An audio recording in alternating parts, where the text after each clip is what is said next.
நீங்கள்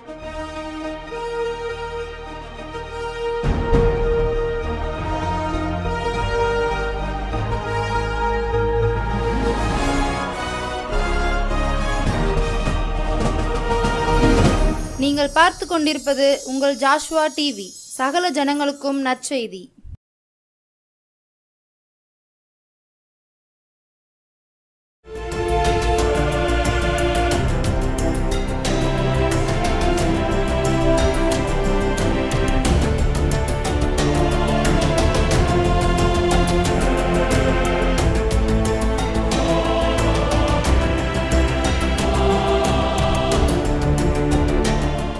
ஆண்டவர் இரட்சகருமாகிய இயேசு கிறிஸ்துவின் ஈடு இணையற்ற நாமத்தினாலே ஜாஷ்வா டிவி நேயர் யாவரையும் ஆண்டவரும் நாமத்தினாலே அன்போடு நான் வாழ்த்தி வரவேற்கிறேன். இந்த நாளிலும் ஆண்டவர் உங்களை அளவில்லாமல் ஆசீர்வதித்து வழிநடத்துவாராக. சிந்திக்கும்படியாக தெரிந்து கொண்ட வார்த்தையானது சங்கீதங்களின் புஸ்தகம் 16ஆம் அதிகாரம் 8ஆம் வசனம். கர்த்தரை எப்பொழுதும் எனக்கு முன்பாக வைத்திருக்கிறேன், அவர் என் வலது பாரிசத்தில் இருக்கிறபடியால் நான் அசைக்கப்படுவதில்லை. தலைகளை தாழ்த்தி தேவாதி தேவனை நோக்கி பார்ப்போம். எங்களை அதிகமாக நேசிக்கிற நல்ல பரம தகப்பனை, இந்த மகிமை நேரம் செய்தி வேளைக்காக உமக்கு நன்றி செலுத்துகிறோம். இந்த நாளிலும் ஆண்டவரே, உம்முடைய சமூகத்திலே வந்து உடைய வார்த்தை என்கிற மன்னாவினால் எங்களை திருப்தி ஆக்கும் என்று சொல்லி அமர்ந்திருக்கிற ஒவ்வொரு பிள்ளைகளையும் உம்முடைய கரத்தில் அர்ப்பணிக்கிறோம். தேவரீ, நீர் எங்களோடு பேசும்படியாய் ஜெபிக்கிறோம். அப்பா, இந்த புதிய ஆண்டிலும் புதிய நன்மைகளாலும் கிருபைகளாலும் எங்களை நிரப்பி வழிநடத்தும்படியாய் ஜெபிக்கிறோம். உம்முடைய கரத்தில் எங்களை தாழ்த்தி அர்ப்பணிக்கிறோம். பொறுப்படுத்துகளும் வழி நடத்துங்க. மீட்பரட்சகரும் ஆகிய இயேசு கிறிஸ்துவின் ஜெபம் கேளும் ஜீவனுள்ள நல்ல பிதாவே, ஆமென். கிறிஸ்துவுக்குள் அன்பானவர்களை, மீண்டுமாக உங்கள் யாவரையும் அன்போடு நான் வாழ்த்தி வரவேற்கிறேன். இதனாலும் சிந்திக்கும்படியான வார்த்தையானது இங்கே சங்கீதக்காரன் சொன்னது போல நான் அசைக்கப்படுவதில்லை. கிறிஸ்துவுக்குள் அன்பான தெய்வ ஜனமே, இந்த 2025ஆம் ஆண்டிலும் இந்த முதல் மாதத்திலே ஆண்டவரை நாம் தரிசிக்கும்படியாக, அவருடைய சமூகத்திலே காத்திருக்கும்படியாக, அவருடைய வார்த்தையின் மூலமாய் நம்மை தேற்றிக் கொள்ளும்படியாக, நம்முடைய வாழ்வின் நன்மைகளை ஆசீர்வாதங்களை சுதந்திரித்து பெற்றுக்கொள்ளும்படியாக இந்த வேளையிலே நாம் கூடி வந்திருக்கிறோம். ஒவ்வொரு கிறிஸ்தவ வாழ்க்கையிலும் ஆண்டவரை முன்னிலைப்படுத்தி வாழும்படியாய் நாம் அழைக்கப்படுகிறோம். இங்கே சங்கீதக்காரன் சொன்னபடியாக நாம் அசைக்கப்படாதபடி ஒரு நிலையான வாழ்க்கை வாழும்படியாக நாம் அழைக்கப்படுகிறோம். சங்கீதக்காரன் சொல்லுகிறான், 18ஆம் சங்கீதம் முதல் 2 வசனங்களிலே, என் பெலனாகிய கர்த்தாவே, உம்மில் அன்பு கூறுவேன். கர்த்தர் என் கன்மலையும் என் கோட்டையும் என் இரட்சகரும் என் தேவனும், நான் நம்பியிருக்கிற என் துருகமும் என் கேடகமும் என் இரட்சணிய கொம்பும் என் உயர்ந்த அடைக்கலமுமாய் இருக்கிறார் என்று சொல்லி ஆண்டவரை கன்மலையாக, நம்பிக்கையாக, துருகமாக முன் வைத்திருக்கிறதை நாம் பார்க்கிறோம். கிறிஸ்தவ வாழ்க்கையிலே நம்முடைய பலனாக, கன்மலையாக நாம் யாரை வைத்திருக்கிறோம்? சிந்தித்து பார்க்க அழைக்கப்படுகிறோம். முதலாவது, ஆண்டவருடைய சமூகத்திலிருந்து நன்மைகளை, ஆசீர்வாதங்களை நாம் பெற்றுக்கொள்ள வேண்டும் என்று சொன்னால், இங்கே சங்கீதக்காரனை போல ஆண்டவரை நாம் அன்பு செலுத்துகிறவர்களாக வாழ அழைக்கப்படுகிறோம். அங்கே சங்கீதக்காரனுடைய வாழ்க்கையில் பார்த்தோம் என்று சொன்னால், அநேக பாடுகள், நெருக்கங்கள் நிறைந்த ஒரு வாழ்க்கையின் வழியாய் அவன் கடந்து சென்று கொண்டிருந்தாலும் கர்த்தரை அவன் அவருடைய சமூகத்தை தேடுகிறவனாக, அவரையே பலனாக அவன் வைத்திருந்தான் என்று சொல்லி நாம் பார்க்கிறோம் இந்த வேதவசனத்தின்படியாக. அப்படி நாம் வைக்கின்ற பொழுது ஆண்டவர் நம்முடைய வாழ்விலே அவருடைய நன்மைகளை, ஆசீர்வாதங்களை நிச்சயமாய் தர வல்லமையுள்ளவராய் இருக்கிறார். வேதத்தின் அடிப்படையிலே 3 காரியங்களை நாம் தியானிக்க இருக்கின்றோம். யார் அசைக்கப்படுவதில்லை என்று சொல்லி. முதலாவது பார்த்தோம் என்று சொன்னால், இந்த சங்கீதம் 16:8 கர்த்தரை எப்பொழுதும் எனக்கு முன்பாக வைத்திருக்கிறேன், அவர் என் வலது பார்சத்தில் இருக்கிறபடியால் நான் அசைக்கப்படுவதில்லை என்று இங்கே சங்கீதக்காரன் சொல்லுகிறதை நாம் பார்க்கிறோம். கர்த்தரை எப்பொழுதும் எனக்கு முன்பாக வைத்திருக்கிறேன் என்று சொல்லுகிறார். கிறிஸ்துக்குள் அன்பான தேவஜனமே, தாவீதினுடைய வாழ்க்கையிலே நாம் பார்த்தோம் என்று சொன்னால் அநேக நெருக்கங்கள் பாடுகள் வழியிலே அவன் கடந்து சென்ற பொழுதெல்லாம் கர்த்தரை முன் வைத்து அவன் செயல்பட்டதை நாம் இந்த வேதத்திலே பார்க்க முடிகின்றது. அநேக நெருக்கமான சூழ்நிலைகளிலும் துன்பமான சூழ்நிலைகளிலும் அவன் ஆண்டவரையே அவன் சார்ந்து வாழ்ந்ததை நாம் பார்க்கிறோம். அவரையே முன்பாக வைத்து அவன் தன்னுடைய வாழ்க்கை பயணத்தை நடத்தினதை நாம் பார்க்க முடிகின்றது. ஒவ்வொரு கிறிஸ்தவ வாழ்க்கையிலும் கர்த்தரை நாம் முன் வைத்து நாம் வாழ அழைக்கப்படுகிறோம். இந்த புதிய ஆண்டிலும் கர்த்தரை நாம் முன் வைத்து வாழ்கின்ற பொழுது, அவரையே நாம் நம்முடைய வாழ்க்கையின் பாதையின் துணையாக நாம் வைத்து நாம் வாழ்கின்ற பொழுது, அவர் நம்முடைய வாழ்வில் எல்லா சூழ்நிலைகளிலும் நாம் அசைக்கப்படாதபடி நம்மை பாதுகாத்து வழிநடத்த வல்லமுள்ளவராய் இருக்கிறார்.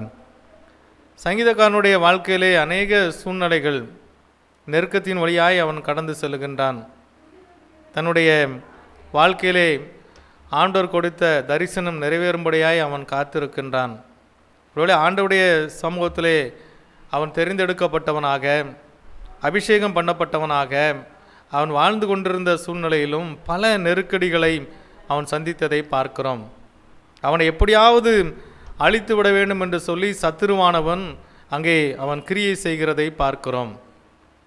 சவுலின் மூலமாக அநேக ஆபத்துகள், தன்னுடைய சொந்த மாமனார் அந்த சவுல், அவன் மூலமாக அநேக ஆபத்துகளை அவன் சந்திக்க வேண்டியது இருந்தது. அது மாத்திரமல்ல, தன்னுடைய சொந்த மகன் மூலமாக பிற்பகுதியிலே நாம் பார்த்தோம் என்று சொன்னால் அவன் அநேக பாடுகளை அவன் அனுபவித்து கொண்டே வாழ்ந்து கொண்டிருந்ததை பார்க்கிறோம். ஆனாலும் அவன் எல்லா சூழ்நிலைகளிலும் கர்த்தரையே முன்வைத்து அவன் வாழ்ந்தான் என்று சொல்லி பார்க்கிறோம். கர்த்தரை எப்பொழுதும் எனக்கு முன்பாக வைத்திருக்கிறேன், அவர் என் வலது பார்சத்தில் இருக்கிறபடியால் நான் அசைக்கப்படுவதில்லை என்று சொல்லி இங்கே உறுதியாய் அவன் சொல்லுகிறதை நாம் பார்க்கிறோம்.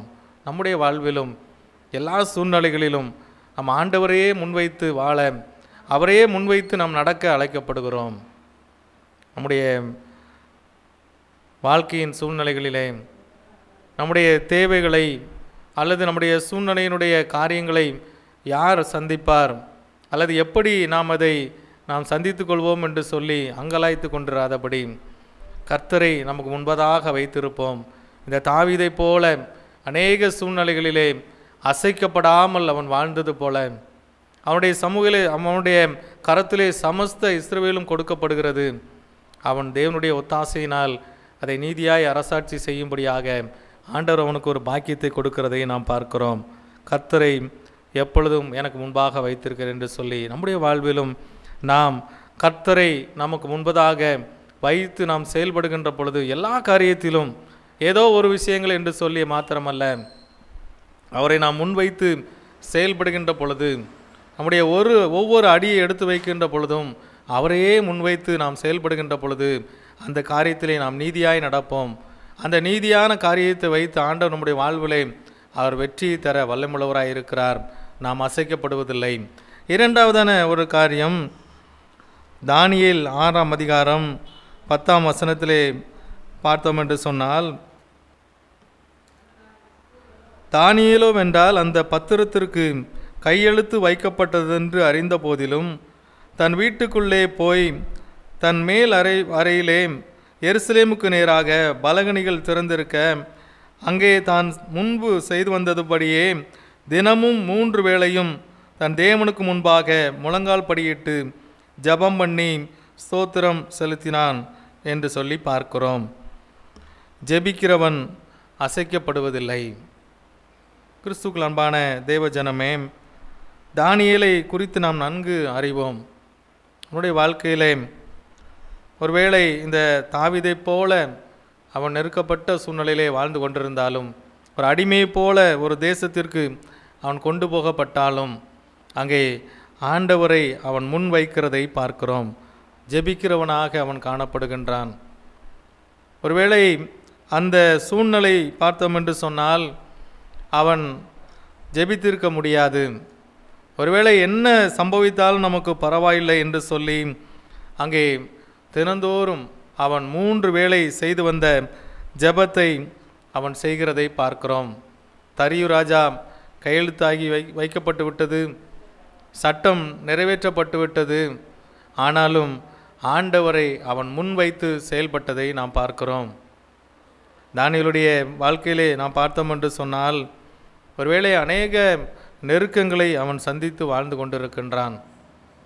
அவன் ஆண்டவரை தேடின பொழுது அவனுடைய வாழ்விலே நெருக்கமான ஒரு சூழ்நிலை, சிங்கக்கெபியிலே போடப்படுகின்ற ஒரு சூழ்நிலை வருகின்றது.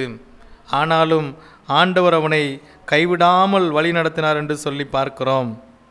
சிங்கக்கெபியிலே போட்ட பொழுது அங்கே ராஜா கிட்ட வந்து துயர சத்தமாய் தானியேலை கூப்பிட்டு, தானியேலே, ஜீவனுள்ள தேவனுடைய தாசனே, நீ இடைவிடாமல் ஆராதிக்கிற உன் தேவன் உன்னை சிங்கங்களுக்கு தப்புவிக்க வல்லவராய் இருந்தாரா என்று தானியேலை கேட்கின்றான். அங்கே தானியேலுடைய பதில் என்ன? 6ஆம் அதிகாரம் 21-22 வசனத்திலே பார்த்தோம் என்று சொன்னால், தானியேல், ராஜாவே, நீர் என்றும் வாழ்க. சிங்கங்கள் என்னை சேதப்படுத்தாதபடிக்கு தேவன் தம்முடைய தூதரை அனுப்பி அவைகளின் வாயை கட்டி போட்டார். அதேனென்றால் அவருக்கு முன்பாக நான் குற்றமற்றவனாக காணப்பட்டேன். ராஜாவாகிய உமக்கு முன்பாகவும் நான் நீதிகேடு செய்ததில்லை என்று சொல்லுகிறதை நாம் பார்க்கிறோம். கிறிஸ்துவுக்குள் அன்பான தேவஜனமே, ஒருவேளை எப்படிப்பட்ட சூழ்நிலை, ஒருவேளை இந்த தானியேலை போல சிங்கக்கெபியிலே போடப்படுகின்ற ஒரு சூழ்நிலையாக இருந்தாலும் ஆண்டவரை நாம் உறுதியாய் பற்றி கொள்கின்ற பொழுது, நாம் ஜெபிக்கிறவர்களாய் இருக்கின்ற பொழுது நாம் அசைக்கப்படுவதில்லை. ஒருவேளை நம்முடைய ஜெபத்தை தடுப்பதற்கு சத்துருவானவன் பல வழிகளை முயற்சி செய்கிறான். சரீரத்திலே பலவீனங்கள், நாம் பணிபுரிகிற இடங்களிலே, வேலை ஸ்தலங்களிலே, ஒருவேளை சமுதாயத்திலே அநேக நேரங்களிலே மற்ற மனிதர்கள் மூலமாய் நாம் நெருக்கப்படலாம், அல்லது தேவையில்லாத காரியங்கள் மூலமாய் நாம் புறந்தள்ளப்படலாம். ஆனாலும் ஆண்டவரை இந்த தானியேலை போல நாம் உறுதியாய் பற்றி கொள்கின்ற பொழுது, ஆண்டவருடைய பாதத்திலே உறுதியாய் அவனைப் போல நாம் காத்திருக்கின்ற பொழுது, ஜெபிக்கிறவர்களாய் நாம் வாழ்கின்ற கொண்டிருக்கின்ற பொழுது நாம் ஒருபோதும் அசைக்கப்படுவதில்லை. எவ்வளவு பெரிய சூழ்நிலைகள் வந்தாலும் ஆண்டவர் நம்மை அவர் வழிநடத்த வல்லமையுள்ளவராய் இருக்கிறார்.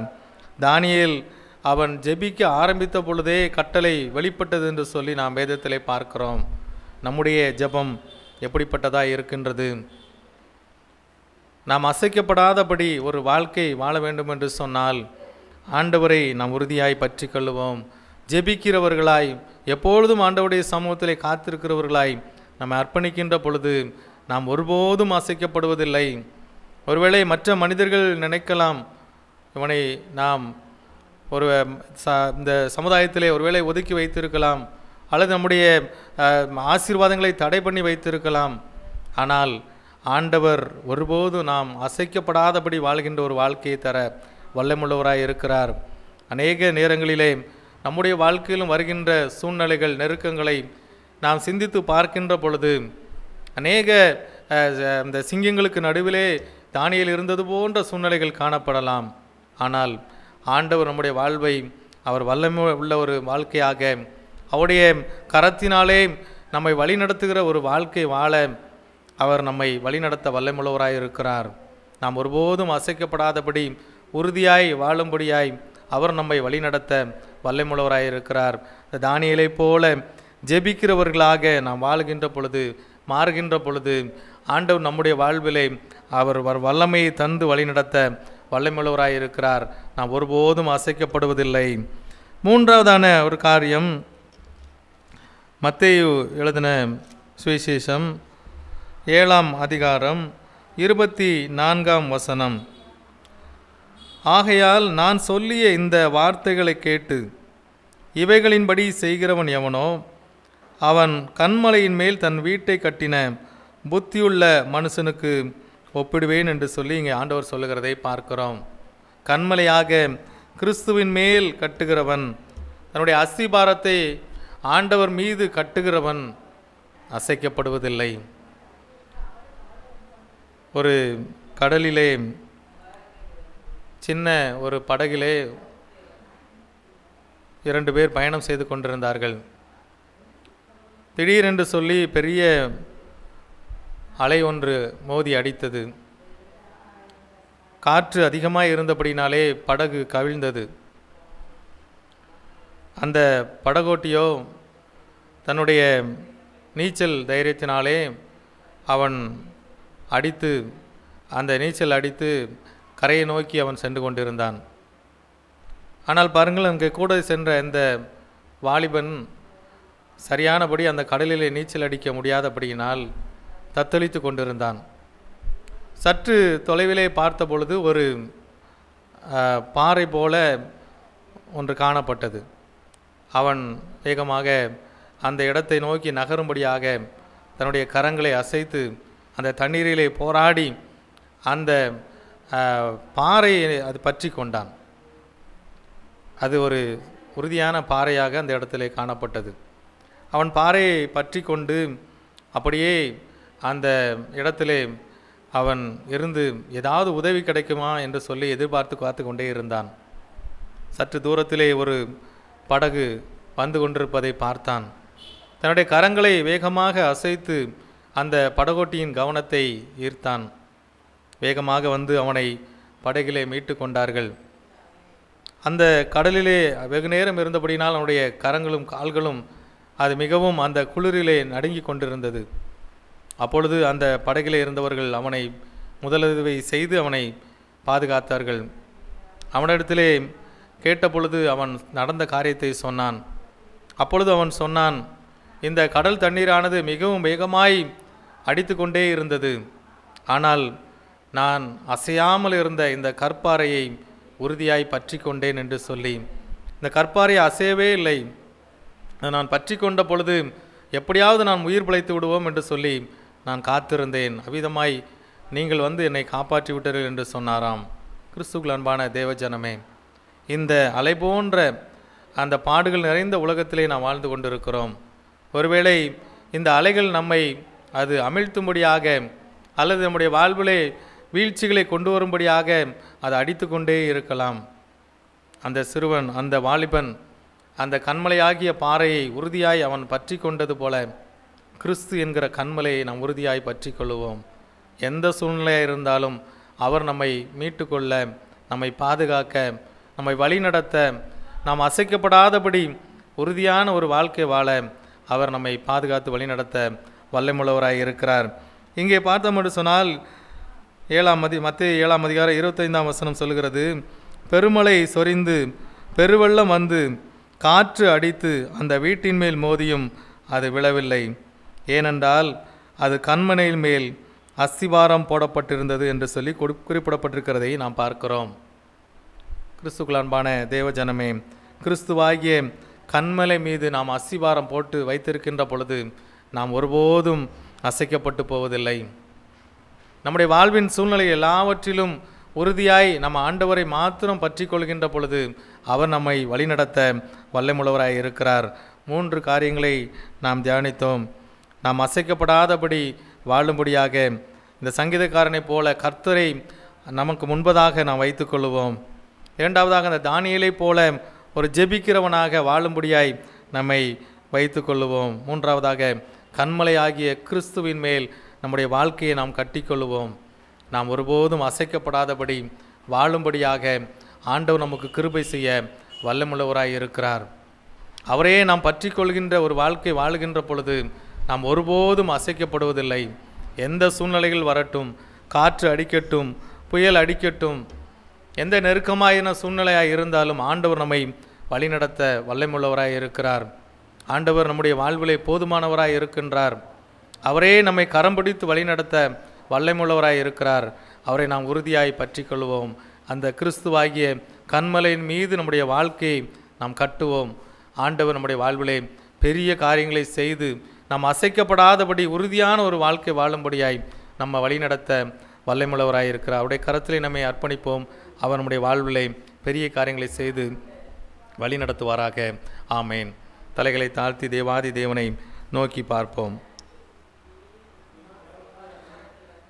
கடலாம் துன்பத்தில் தவிக்கும் வேளையில் படகாய் வந்திடுவார்.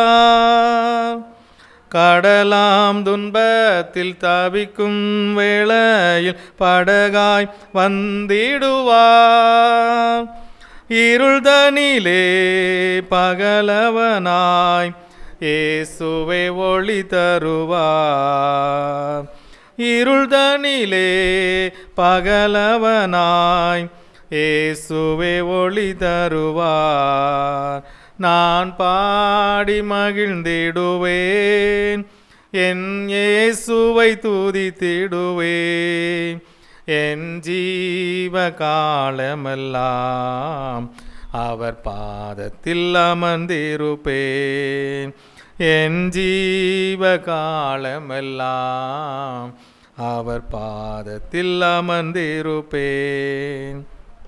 இல்லை அதிகமாக நேசிக்கிற நல்ல பரம தகப்பனே, இந்த மகிமை நேரம் செய்தி வேலைக்காக உமக்கு நன்றி செலுத்துகிறோம். இந்த நாளில் உடைய வார்த்தையை கேட்டுக்கொண்டிருந்த ஒவ்வொரு பிள்ளைகளையும் உடைய கரத்தில் அர்ப்பணிக்கிறோம்.